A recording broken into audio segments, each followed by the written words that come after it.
The real reason why you don't get the energy that you deserve from other people comes down to one thing, and you can change it today.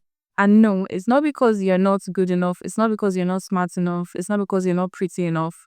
It's not because you don't have enough money. No, none of that. Because the truth is, people are going to treat you based on two factors. The first is how you show up, and the second is their own assessment of you. Because when you first meet someone, they are going to put you into a box. And that box has been created based on their past experiences and their current limitations. So no matter how great you are, no matter how special you come across to them, no matter how much you do for them, you are not going to be taken out of that box.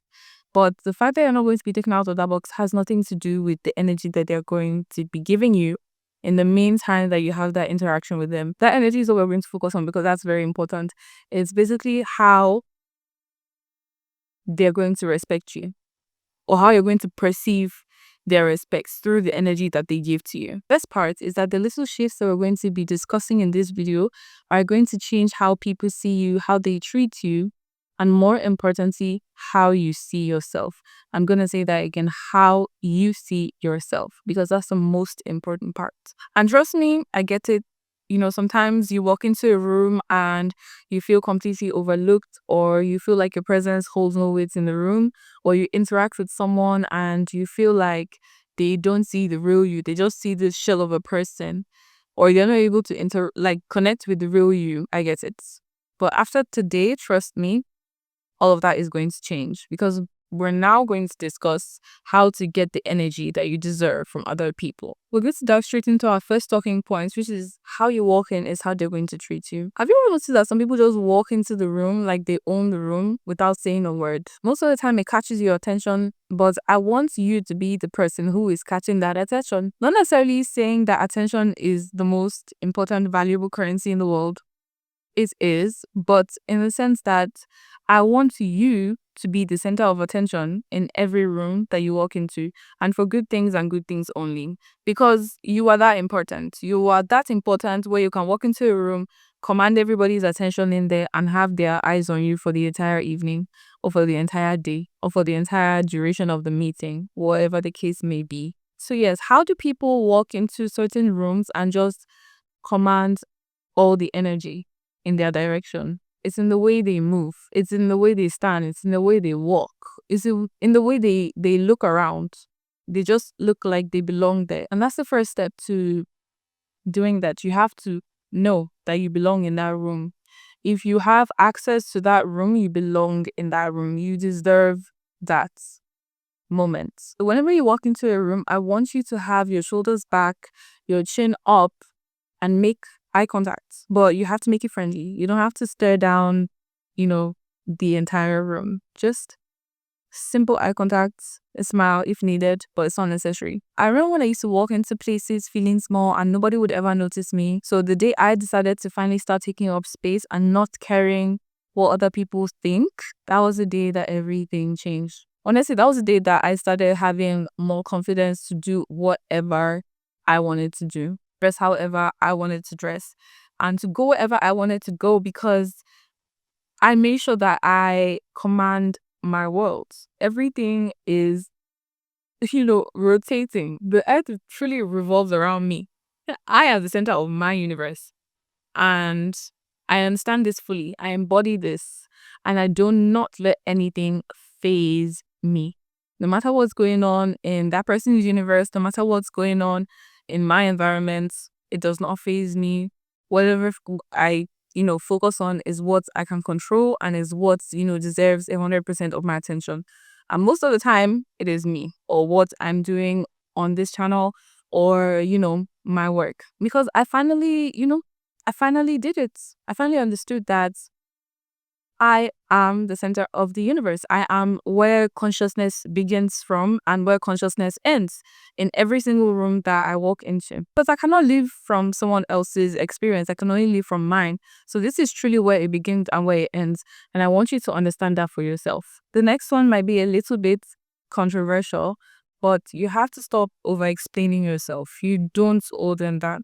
You need to start saying less. Hey guys, so I realized that majority of the video that I was filming got lost. I cannot find the footage anywhere on my phone. So we're going to have to re-record. And I know that I pressed record because I was like, I pressed record once I pressed the record button because sometimes I tend to forget. But this time around, I was sure.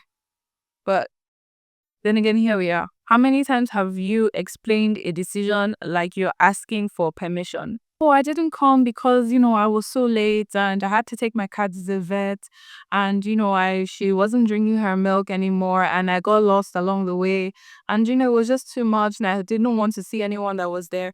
Like, stop, shorter sentences, more confident words. And it's not rude. It's just plain powerful and it's also peaceful because you need to leave a lot to the imagination.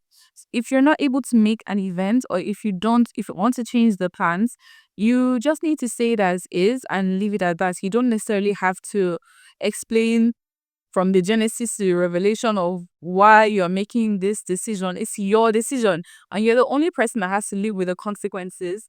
So just leave it at that. Practice saying, no, I don't want to make it, or no, I don't want to go, or no, I can't make it. And then just leave it at that. And when you start believing that your decisions don't always need a pitch, people are just going to have to respect them. Promise me that you're going to stop over explaining yourself, especially to the wrong people. Doesn't bring about the right energy, especially when they're not, willing to do that with you, or especially when they do not ask for an explanation. This one I hear a lot.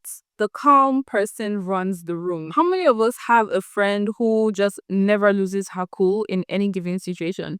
I used to have that friend when I was in uni, and I think she was my roommate one of the years that I was in uni, and I just absolutely loved hanging around her because she was just a peaceful person. You could just tell she was like peaceful, like her entire life was just calm, quiet, demure. She just wanted to like be by herself. Well, not be by herself. She enjoyed spending time with her friends. But she just was a kind, peaceful, and sweet girl. And that always, always, always drew all of us to her because you just want to know more about that kind of person. And also, it's not something that you can disrespect because she's a peaceful person. She's not going to take the disrespect. So if you want to be, her friend, or if you want to relate to her, you're just going to have to respect her. One thing about people is that reactions give other people power.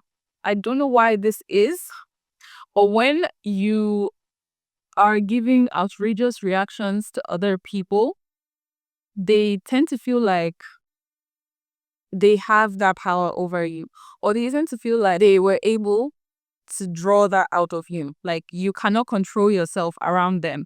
And that energy is not going to rub off well. I want you to understand that the calmer you are, the more in control you are.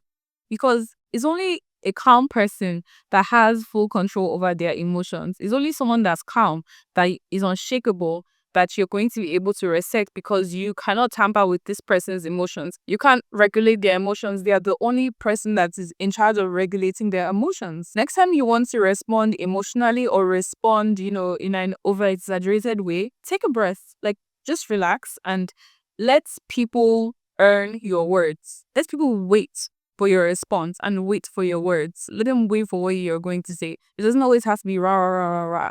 There was this one time that this person tried to embarrass me in front of other people because I didn't want to dance to this Squid Game song that they had going on because I was at an event. I was at a yacht party. If I'm going to dance, I'm going to dance. You don't even force me to dance. And then this guy that was, I guess, hosting the party, but he was trying to get me to dance, and I was like, oh no, I was just enjoying, like just relaxing. And then he tried to embarrass me in front of everyone. I was just like, are you okay? Like, are you hungry? Like, we're chill, we're friends and everything, but you know how sometimes friends can kind of like want to make you act how you don't usually act? Yeah. And I will not let that happen, personally speaking. So I just had to like be calm and, regulate his own calmness back down because I cannot be here and you're here. It's not going to work. So either you come down here or I come up here, and I'm not going to come up there when it's not necessary. That situation is just now a funny story that I can tell because I didn't act out of character. I didn't let him take the reins of the whole thing and make me do what I didn't want to do. I just sat there, was calm, gave my response, and everybody moved on. Next, I want you to understand that mystery is extremely magnetic and attractive in other people. Not everybody deserves to know your story. This one is a tough truth that oversharing is actually a form of anxiety. It's like you want relief for that anxiety. We do it because we want to feel liked by the other person, or we want validation from the other person. The thing is that people can only respect what they don't fully know. People want to know more about what they don't fully know, because if they already know everything, if they can solve that problem or know the answer to that problem, then they're just going to look for something else that they don't know, that they want to figure out, because that's what the human mind craves. If you already know every single thing about this thing, like, what is the incentive for you to want to know more about it? You already know everything. There's not much else to know.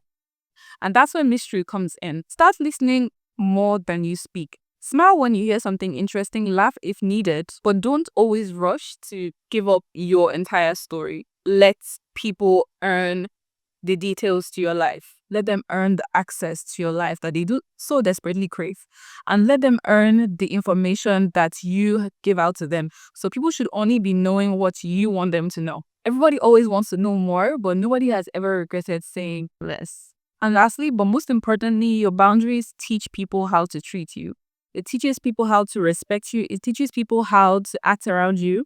And it also teaches people how to love and care for you. To let people dilly-dally or one step, two step their way throughout your life, and you don't give them rules on how to act around you or how to act when it comes to you, then they're just going to continue doing what they know how to do, which is just, roaming amok. Some people might try and be like, oh, they don't like rules or they don't like to play by the rules. But once you have those rules and once you enforce them, they have no choice but to play by your rules. And I understand that it can be hard. You might think, oh, I don't want to say no. Or they might think I don't like them if I say no. What if they leave if I say no? If they leave, then they never planned on staying for the right reason. So you're not chasing them away. You're not acting out of character. You're not doing anything to necessarily drive them away. You're just setting boundaries around yourself to protect your energy. So people are not going to be driven away by that. Nobody's going to leave you because you want to do something for yourself. They're going to allow you that time. And when next you're available to do something with them, they're going to be more than excited to do that with you, because now you have the time to fully give them your energy and your attention. Let me tell you something that I wish someone told me. You don't demand respect. You become the type of person that naturally commands it. The shifts you make in how you walk, how you talk, how you come across, and how you hold your boundaries and enforce them is what makes people start to treat you differently. And I know you can do it, because if you've made it this far in the video, then you're obviously ready to make these changes. After today, I want you to understand that energy and respect and the entire universe starts with you. I hope you're ready to start showing up differently. And until next time, walk tall, speak slow, and love yourself out loud. I'll see you guys in my next video. This shirt is actually from an amazing Nigerian-owned streetwear brand called Popwave, and I'm going to leave a link to purchase in the description. I absolutely love it. This is in the size extra large and it's super comfortable.